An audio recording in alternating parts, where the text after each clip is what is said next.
Bienvenidos a Capeco Live. Este año, Capeco presenta la segunda edición del Premio Arquitectura y Ciudad 2020, que premiará a las mejores obras concluidas entre los años 2017 y 2020, reconociendo el esfuerzo conjunto de los promotores y arquitectos que deseen hacer público su compromiso con los objetivos del concurso. En esta oportunidad estamos presentando el ganador de la categoría Vivienda Unifamiliar 2019, Vivienda Productiva, ubicada en Cañete, Lima. El webinar tendrá dos partes. Primero será una parte expositiva y al finalizar pasaremos a una ronda de preguntas. Si durante el evento surgen consultas, pueden hacerlas a través de la opción Preguntas que encontrarán en la parte derecha de la pantalla. Seleccionaremos algunas de sus preguntas para la ronda final. El webinar estará a cargo de Cynthia Seinfeld, socia fundadora de Seinfeld Arquitectos y Tandem Arquitectura. Participó en la Bienal de Venecia 2012 y es miembro fundador de la AEA. Ha sido merecedora de varios reconocimientos y premios por sus proyectos a lo largo de su carrera. Se ha desempeñado como docente en la Universidad de Lima y en la actualidad en la Pontificia Universidad Católica del Perú. Es magíster en Arquitectura con mención en Vivienda por la UNI y ha profundizado en el estudio de los espacios comunitarios en vivienda colectiva. Bienvenida, Cintia.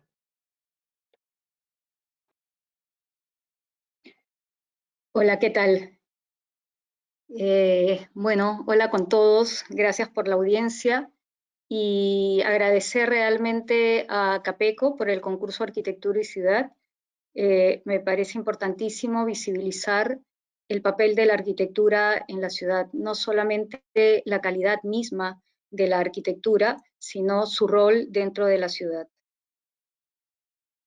Cuando nosotros pensamos en un proyecto de habitar, se nos viene a la mente Heidegger en construir, habitar y pensar. Es decir, el habitar no puede estar exento de pensarlo, es decir, de construir ese habitar, un habitar fundamentalmente pensado para que éste tenga una calidad, para que éste permita realmente no solamente vivir, sino desear, generar emociones. Desde el inicio del arte, dice Palasma, de la construcción, los edificios, en vez de ser cobijos utilitarios, han mediado entre el mundo y el hombre, entre el macrocosmos y el microcosmos, entre dioses y mortales.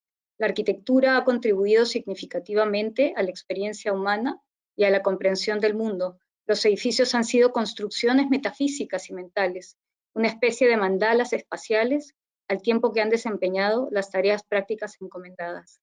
Es decir, al tiempo que desempeñan una función, pero en realidad lo que es la arquitectura es un soporte para un habitar digno, para un habitar, como dije, que permita una serie de emociones, el desear y el poderte relacionar de distintas maneras.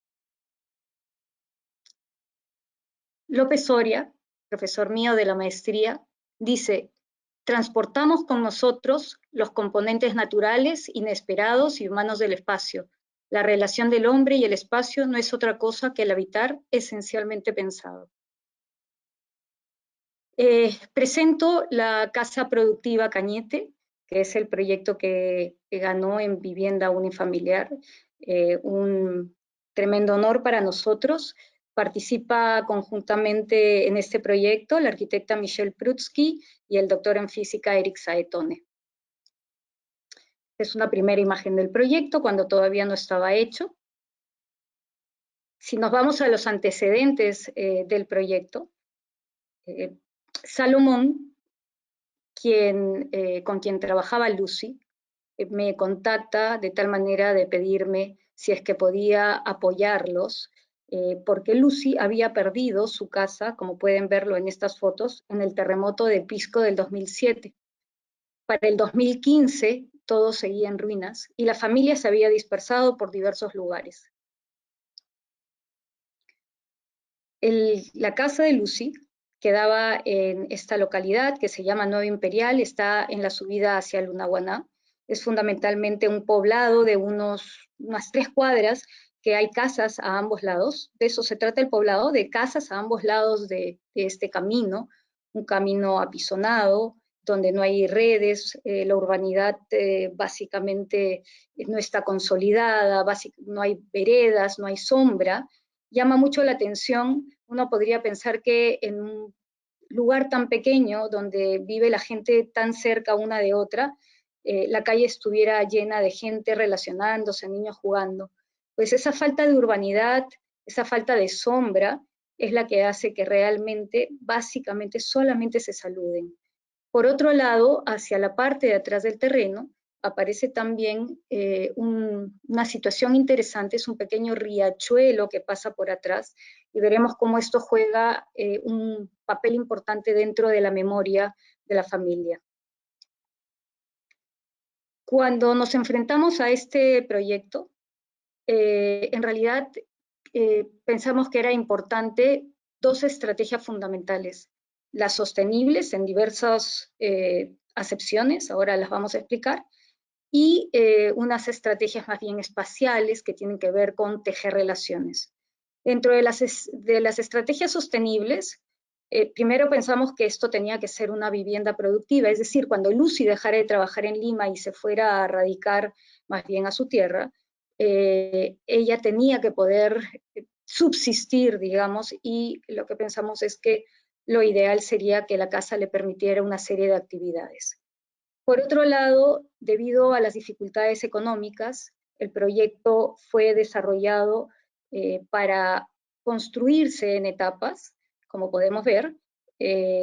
Tuvimos la suerte que esas etapas en realidad en el proyecto casi, por lo menos las 3 primeras, se juntaron consecutivamente y terminamos hasta la tercera etapa.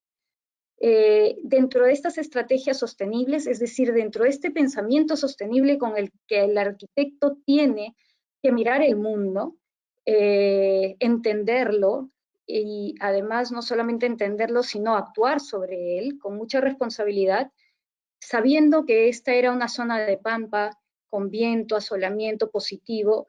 Desarrollamos justamente con Michelle y Eric y con el IDIC, que es el Centro de Investigación de la Universidad de Lima, un estudio que nos permitió llevar energías limpias al proyecto. Pero no solamente son las energías limpias, sino es pensar en la ventilación cruzada, en el tipo de iluminación natural, en la mayor cantidad de horas del día, por supuesto en la materialidad. ¿Cómo ser más sostenible? Pues bien, utilizando los materiales que hay en la zona, generando la menor cantidad de transporte y recorrido posible, entre otras tantas. Dentro de las estrategias espaciales, nos parecía importantísimo la relación lleno-vacío. Esta relación lleno-vacío es la que constantemente evoca y teje la arquitectura. El patio, comenzamos a estudiar en realidad las tipologías costeras antes de empezar con el proyecto. Un proyecto siempre empieza desde la investigación. Y dentro de todas las tipologías costeras, un elemento constante era el patio. Y lo que hacemos es reinterpretar la idea de ese patio, porque lo que siempre hacemos es tomar elementos que reinterpretamos y que es coherente con el lugar, es coherente con la idea, es coherente con un montón de situaciones que van permeando la arquitectura. Y por último, las relaciones espaciales que permiten justamente estructuras de relaciones más bien humanas, formas de ocupar el espacio, nos convocaba a pensar en la relación entre el interior y el exterior, entre lo público y lo privado. Si nos vamos a las primeras estrategias que son de sostenibilidad, entonces podemos ver que como vivienda productiva, que es una autosostenibilidad en el tiempo del proyecto, trazamos la posibilidad de un comercio hacia la calle que pudiese activar esa calle que estaba muerta, un huerto hacia la parte de atrás que finalmente no funcionó, pero había esta intención. Y como segunda etapa constructiva, o última etapa, una serie de posibles comercios, comercio adelante, minis departamento atrás que podían servir para la familia extendida, o para algún tipo de comercio, como por ejemplo poder alquilar estos mini departamentos y tener con eso una renta. Como podemos ver aquí, en unos planos muy sencillos, tenemos marcado en este color naranja justamente estos espacios que convierten a la vivienda en una vivienda productiva, como habíamos dicho, el huerto, el comercio, los mini departamentos. La segunda estrategia sostenible, digamos, está en relación a estas etapas de crecimiento. La primera etapa permitía claramente un pequeño módulo para poder vivir con la familia sin necesidad de más. 2 ambientes, podían ser 2 dormitorios, si la familia, digamos, estaba compacta, podía ser un dormitorio y una pequeña sala o comedor, cocina. La lavandería podría ser una cocina y aparece el baño. Como segunda etapa, aparece otro módulo, pero que va incorporando el vacío, y como veremos posteriormente, el vacío es un componente importantísimo del proyecto porque casi no hay límites entre ese lleno y el vacío. Esta segunda etapa más bien era la etapa social, en donde estaba la cocina como un núcleo central y la zona de descanso y la zona de comer. Hacia el módulo delantero, este es el que permite la relación justamente con la calle, con la comunidad, y es un espacio con flexibilidad para poderlo utilizar en diferentes, digamos, situaciones, inicialmente en el comercio, ¿no? Finalmente, el proyecto con el segundo nivel quedaba terminado y con la etapa anterior, perdón, se hacía todo este corredor del segundo nivel que nos permitía, como parte de la arquitectura, albergar la intervención de energías limpias. Esta es la primera imagen del proyecto terminado, y la escalera que está preparada es un elemento importantísimo como estrategia de crecimiento y sostenibilidad productiva futuro para la familia. ¿Qué pasa? Las viviendas en general, y sobre todo la vivienda informal, va creciendo en el tiempo, pero no hay una programación ni una estructuración, digamos, del proyecto para seguir creciendo de manera lógica, racional y prevista. Supusimos, de hecho, que esto iba a pasar, que iba a necesitarse un crecimiento, viven con ella las hijas, etcétera. Entonces decidimos que esa escalera tenía que ser parte del proyecto desde el inicio. Como parte de las estrategias todavía sostenibles, entonces pensamos en estas energías limpias, en la ventilación y en la iluminación. En un primer momento, inclusive, pensamos en atrapanieblas, porque es una zona con muchísima niebla que viene del mar, hay cercanía con el mar. Sin embargo, esto no se pudo dar por costos, tuvimos que priorizar, nos quedamos con paneles solares que a través del IDIC, del Centro de Investigaciones, pudimos llegar a ellos. Asimismo, hélices que, como veremos ahorita, fueron elaboradas en cursos de Michel Prutsky con sus alumnos, en donde participó también el doctor Eric Saetone. Inclusive, si pueden ver, hay unos aleros que permiten que el viento llegue de manera adecuada. Estas hélices más o menos nos ayudaban a cubrir la energía de unos 4 tomacorrientes para poder cargar celulares, por ahí una computadora, etcétera.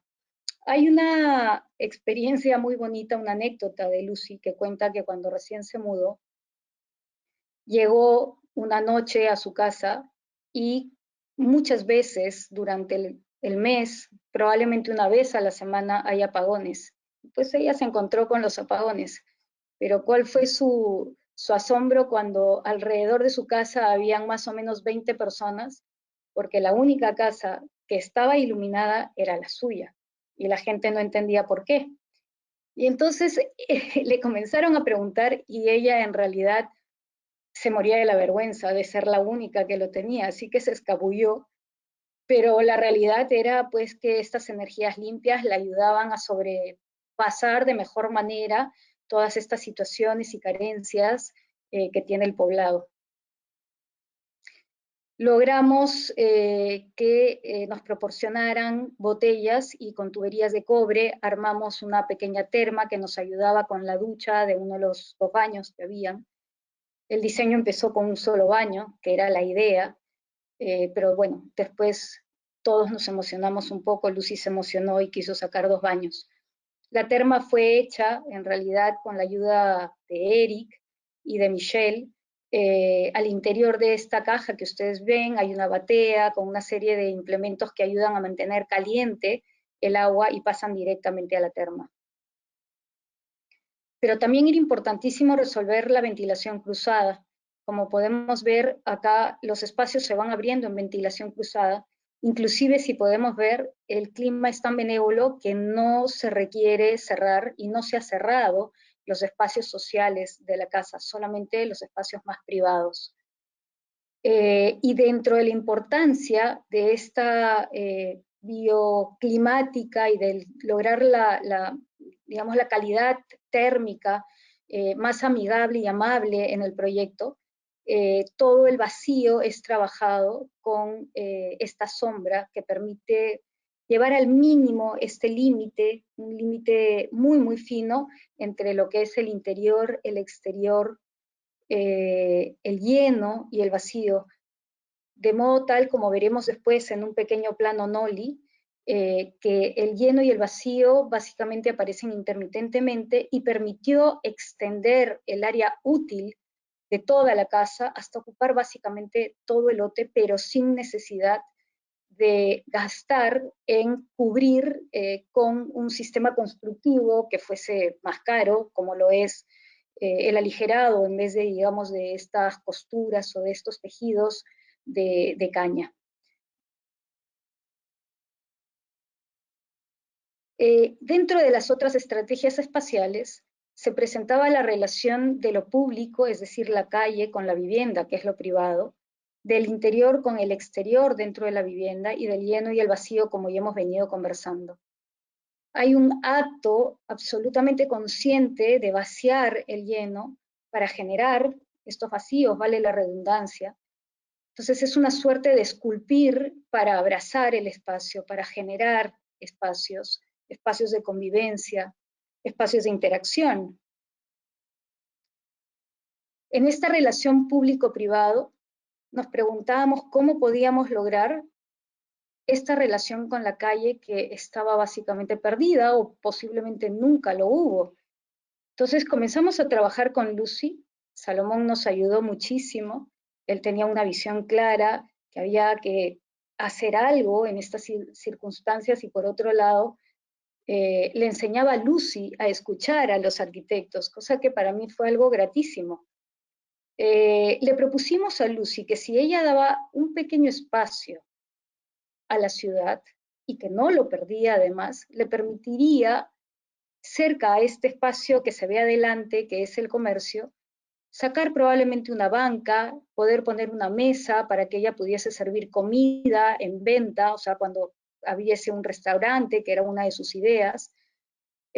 Lucy, por supuesto, que sentía que estaba perdiendo área y terminó entendiendo que esto era parte de la gratitud y el reconocimiento para el lugar y la comunidad con la que vivía y que en realidad lo que le iba a permitir era una mejor vida porque le iba a permitir una relación con su comunidad y que ella podía ser el inicio de estas buenas acciones frente a la comunidad y al entorno inmediato. Por otro lado, estudiamos muchísimo las tipologías costeras y nos volvimos a encontrar con la idea del alar. Es decir, este alar que se ve aquí adelante, que generara un poco de sombra, que sacaran sus sillas, sus bancas y que se pusiesen a retosar un poco, a tomar sombra o un poco de sol quizás, mientras transcurría el descanso en el día o el fin de semana y pudiese permitir entablar algo de relación con los vecinos que pasaban.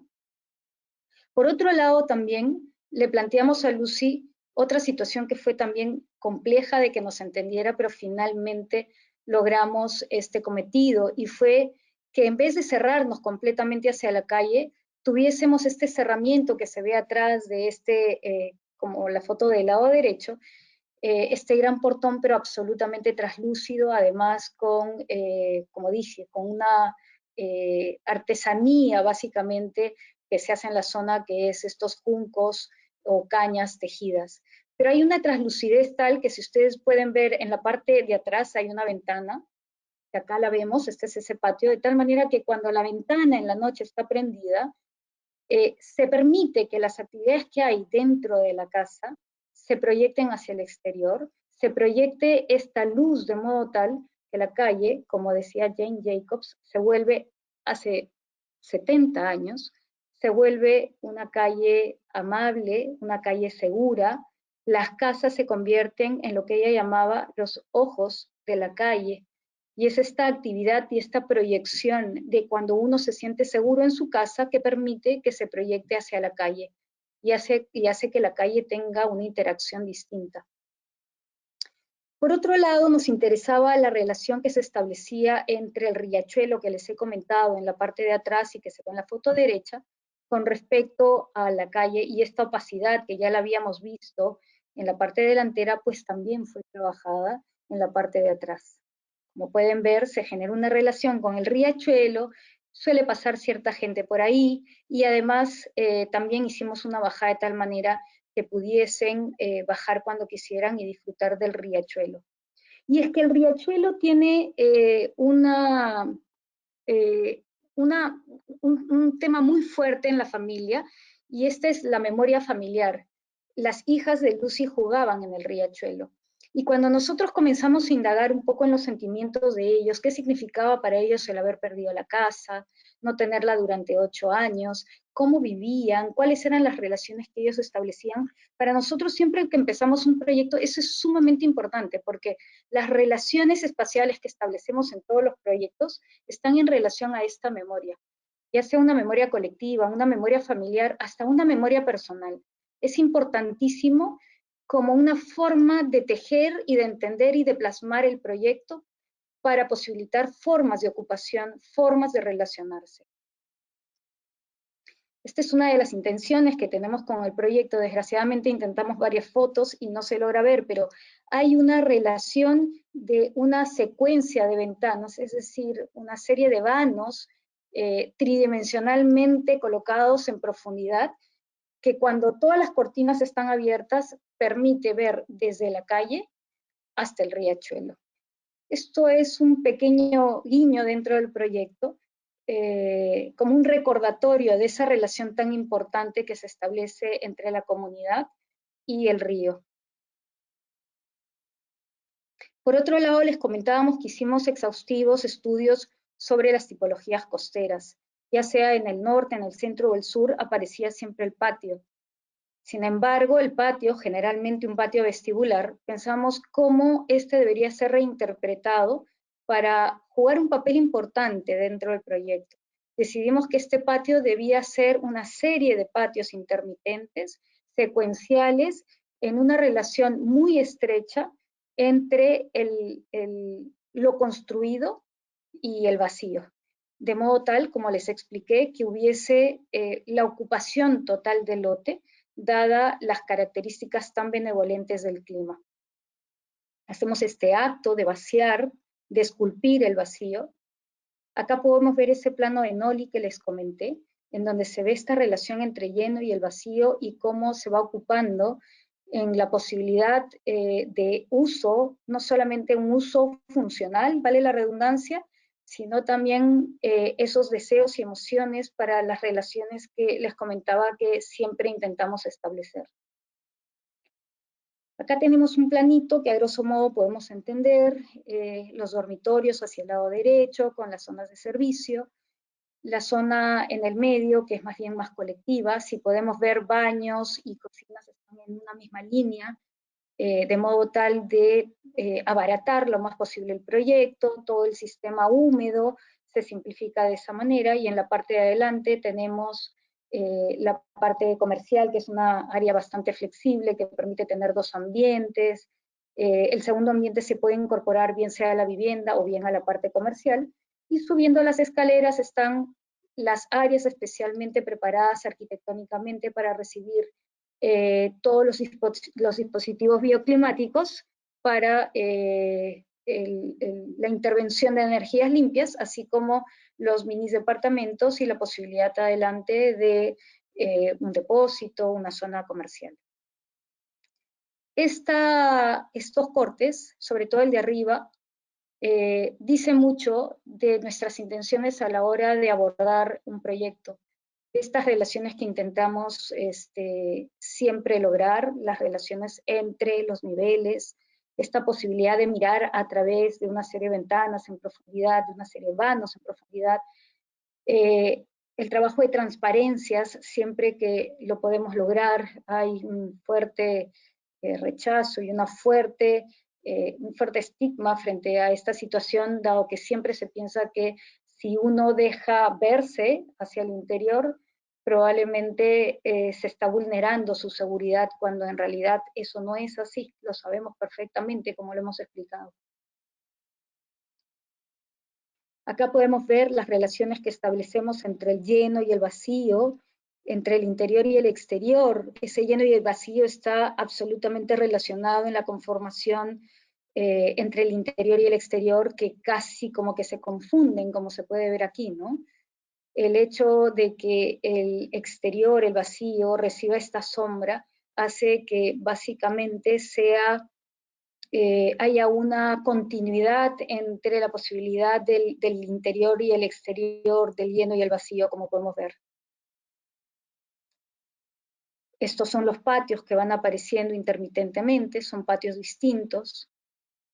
Comienzan a aparecer ciertos elementos, como son estos móviles que suenan con el viento. La sombra, además, comienza a dibujar una serie de figuras a través del paso del día, de tal manera que permite percibir el tránsito del día, el asoleamiento, cómo va cambiando. Algunas vistas interiores, estas relaciones espaciales, un poco que se redirigen la vista, ¿no? Uno se encuentra con un plano opaco que de pronto cuando uno llega ahí tiene oportunidades de ocupación, ir a un lugar o a otro. Los materiales y el sistema constructivo, acá hay un tema importantísimo, y es que la austeridad no se riñe con el buen proyecto, con la buena arquitectura, con la intención de dar el mejor habitar posible. Decidimos realmente que había que ser muy austeros en los materiales, muy sostenibles en los materiales, es decir, utilizar lo que encontrábamos en la zona, la caña. Quisimos, por supuesto, acá está la caña, aparece en todos lados, y la gente de la zona lo teje. Quisimos utilizar probablemente el barro, el adobe, porque es un material muy térmico, pero necesita constructivamente de un conocimiento especial. Hay estudios referentes a cómo hacer que el adobe funcione frente a la humedad y frente a los sismos. Sin embargo, fue tan fuerte la carga emocional de haber perdido básicamente el poblado, muchas de las viviendas debido justamente a que estaban hechas en adobe, que se optó por un sistema constructivo muy simple, como se puede ver, un sistema porticado de ladrillos. Y es que algo importante que no he mencionado es que este proyecto fue diseñado para ser construido por autoconstrucción, pero asistida, que es lo fundamental para la autoconstrucción.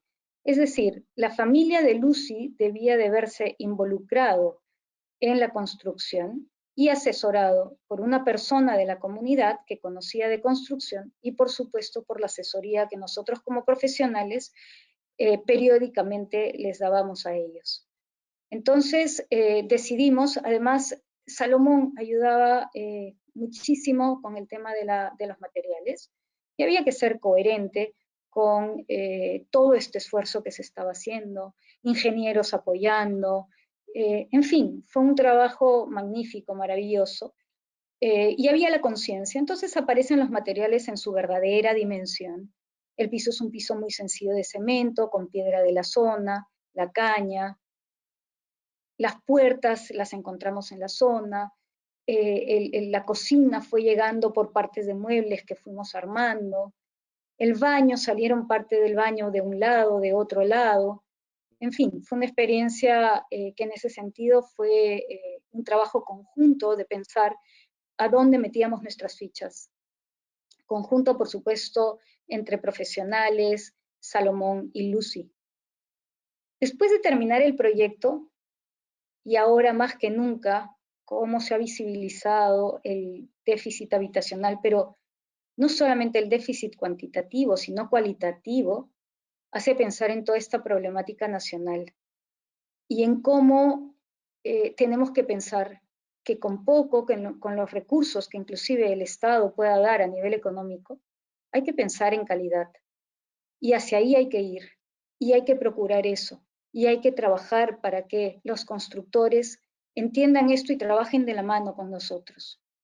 Este déficit cuantitativo y cualitativo aparece en toda la costa y nos interesa la costa porque en realidad este proyecto está pensado en términos de tipologías costeras con las características y condiciones ambientales de la costa. Y dentro de todo este proceso aparece una experiencia muy linda, un correo que recibimos no hace mucho, hace unos pocos meses, donde una persona nos escribe y dice, yo también tengo mi Lucy. Es decir, tenía a su Gladys, que vivía en Pisco, que también había sufrido los avatares de este terremoto y que estaba viviendo o vive todavía en un módulo que el Estado, un módulo que no era permanente, era un módulo temporal que el Estado les había facilitado. Pues hasta ahora siguen ahí. Y nos, conjuntamente con la persona donde trabaja Gladys, nos embarcamos en visitas para allá conocer el poblado, conocer sus espacios, conocer la familia, etc. Y bueno, estamos pensando ahora en Gladys. Acá solamente voy a presentar un pequeño acercamiento al proyecto. Este proyecto tiene digamos, sus condicionantes propias. Cada proyecto tiene sus condicionantes. En cada proyecto la memoria del lugar habla, la memoria colectiva, la memoria familiar habla. Tiene mucho que contar y la arquitectura cuenta mucho al respecto de esto. Es decir, la arquitectura es el reflejo de estas condicionantes. Y entonces, ¿qué pasa acá? Desde la fachada principal vienen los vientos paracas, es decir, todas las fachadas que se ubicaban en el sentido básicamente sur, iban a recibir por temporadas estos vientos, que son vientos muy fuertes, que acarrean muchísimo polvo, muchísima arena, traen consigo. Es decir, este proyecto parte desde la necesidad de cerrar estas caras, pero cómo seguir en relación con la calle, cómo la escalera cobra, en este caso, una relación distinta con el proyecto, en relación pues a todas estas condicionantes distintas, además el tipo de actividades que se daban acá o las necesidades como por ejemplo un pequeño mototaxi pequeñito que debía de cuadrarse en uno de los costados, entonces se ancha mucho más este espacio, esta abertura, esta dilatación de la calle. Sin embargo, no va a ser solamente ocupada por este mototaxi, sino que también hay este elemento comercial adelante y este espacio de dilatación. Y seguimos pensando un poquito más allá. Y hablábamos de la urbanidad, hablábamos de cómo la vivienda construye urbanidad, cómo la urbanidad está dada a través de aquellos servicios necesarios que debe de tener todo barrio, por más pequeño o más grande que sea, que permita caminar a 10 minutos, conseguir las necesidades básicas, un espacio público que, digamos, permita el encuentro de los vecinos, el reconocimiento entre ellos, un sentido de pertenencia entre ellos y con respecto a la comunidad a la que pertenecen. Y comenzamos a pensar cómo ciertos agrupamientos, clústeres de nuestras viviendas, podían generar un poco de esta urbanidad tan perdida, tan inexistente, con tanta carencia, ¿no?, de esto. Y esto es un poco lo que comienza a suceder, esta permeabilidad, cómo permea la vivienda hacia afuera, cómo genera la posibilidad de este espacio al exterior público y esta relación más generosa que se genera entre lo construido, cómo la vivienda construye ciudad, cómo la vivienda construye barrio, ¿no? Claro que esto es un deseo, estamos trabajando en contactarnos, en ver instituciones, porque claro, partir desde cero con una propuesta de este tipo es complicado por las dificultades que se dan respecto a los lotes en general en el país, por las dificultades de préstamos para un tema tan complejo en cantidad de área a construirse. Sin embargo, estamos trabajando en ello y estamos trabajando en proyectos que desde ya vienen y se suman en el esfuerzo de gente que como nosotros piensa que hay que dignificar a la gente que está cerca a nosotros y permitirles, apoyarles a poder generar mejores resultados. Con esto no significa que estemos ni regalando ni dando, simplemente ayudando en el camino correcto. Eso es todo, porque hay participación de todos y hay responsabilidad de todos, que es fundamental. Si no, no se genera un sentido de pertenencia, un sentido de responsabilidad frente a la situación que se está generando, en donde se involucra muchos profesionales y mucha gente que en realidad está deseosa de sacar adelante situaciones como estas de acá. Finalmente, quiero terminar con esta idea que dice, siempre en referencia a Heidegger, habitar se sitúa en el umbral que permite la creación de mundos, plantea condiciones a través de los que el ser puede llegar a conocer y sentir, a ser capaz de construir miradas desde las que puede hacer suya la idea de su mundo, sometiéndose a diferentes ritmos e impulsos. Según Heidegger, somos en la medida que habitamos. Y para ser en la medida que habitamos, tenemos que habitar de una manera digna. Cierro con esta foto, lleva algunos años. Ahí estamos Lucy, de Rosado, Salomón, quien fue clave en el proyecto, una persona dadivosa, que entendió que en la medida que los que estaban a su alrededor estuviesen bien, él iba a estar bien también. Michelle, Eric y yo al lado derecho, el equipo que trabajó durante meses para sacar esto adelante. Muchas gracias. Muchas gracias, Cintia, por tan interesante exposición. Ha estado bastante clara de cómo se ha partido de la realidad y de la necesidad de Luz y de la familia, y cómo se ha tomado la esencia para crear esta vivienda, ¿no? Este hogar. Para comenzar con la ronda de preguntas, tenemos algunas que nos han hecho por parte del público. Quisiéramos preguntarte, ¿cuál es su opinión respecto al formato del concurso? ¿Por qué se animaron o cómo se animaron a participar con este proyecto? El formato del concurso básicamente lo que establece es la necesidad de que la arquitectura mire la ciudad, que la arquitectura construya ciudad. Cosa importantísima porque esto se ha perdido, o se ha perdido porque varias décadas atrás había mucho más cuidado en esta relación.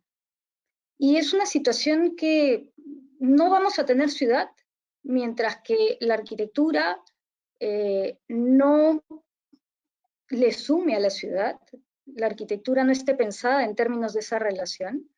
El miedo, la época del terrorismo hizo que la ciudad se cerrara por completo y caminar por las calles a veces es una odisea porque uno está ahí, digamos, caminando por muros absolutamente opacos en donde más bien la oscuridad invita muchas veces a la delincuencia. Asimismo, es pensar en relación a los espacios públicos, es pensar en relación a cómo podemos ser amables con la ciudad. Y para eso hay que decirlo, y aprovecho esta oportunidad, que el reglamento nacional tiene que cambiar también para que eso se dé. Hoy por hoy es una barrera para estas relaciones. Eso no quiere decir que no se puedan hacer buenos proyectos, pero cuando tengamos esa mejor relación, entonces vamos a poder lograrlo de una manera más sensata y más fácil. va a ser como el pensamiento sostenible del cual tenemos que tener con respecto a la ciudad.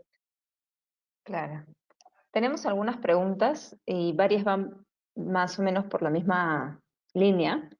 Mencionan que algo así o de esta manera deberían de ser las propuestas de las casas de techo propio, ¿no? Algo planificado a futuro. Eh, Preguntan si se podría aplicar un concepto como el que han presentado en este proyecto a los módulos de techo propio que son de 35 a 42 metros. No sé qué podrías comentar al En respecto. efecto, en realidad por eso es que se hizo por etapas, porque techo propio en efecto permite llegar hasta, me parece, los 40 metros, y si mal no recuerdo, son más o menos 30.000 soles los que están disponibles. Entonces eso permitía empezar con un módulo que permite los servicios básicos, pero con una proyección para seguir creciendo. Si nos damos cuenta, todas las viviendas o la mayoría de viviendas informales en el tiempo van creciendo.